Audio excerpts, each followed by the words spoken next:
it's Beth from SweetHearts Hair Design, and today I'm going to show you how to do a waterfall braid. So I've just curled her hair loosely, but you don't have to do that, it's optional. So we're going to grab a section of hair at the front,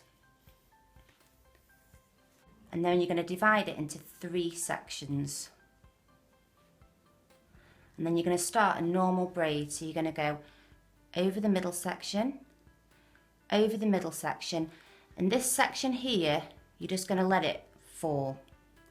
And then you're going to pick up a section of hair from underneath to create your 3 sections again. And then you'll just continue. So start at the top, so you go over, but this time you're going to add in a section of hair from the top. Add it into that hair, and then drop this section here. And that's what's creating your waterfall braid. So again, you need to pick up a section of hair. So you've got your 3 sections again. Start at the top, cross it over the middle,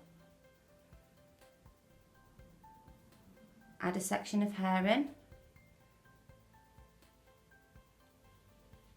and then let that section drop.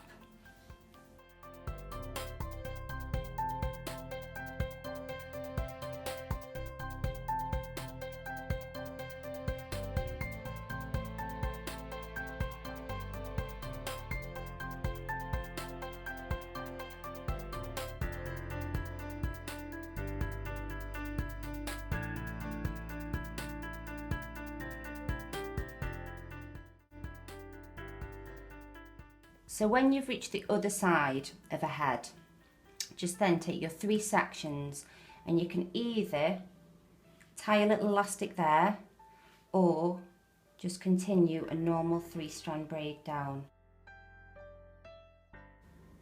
So that's the waterfall braid finished. If you like this video, please subscribe to my YouTube channel, SweetHearts Hair Design, and I'm on Instagram at SweetHearts Hair Design. Thank you, bye.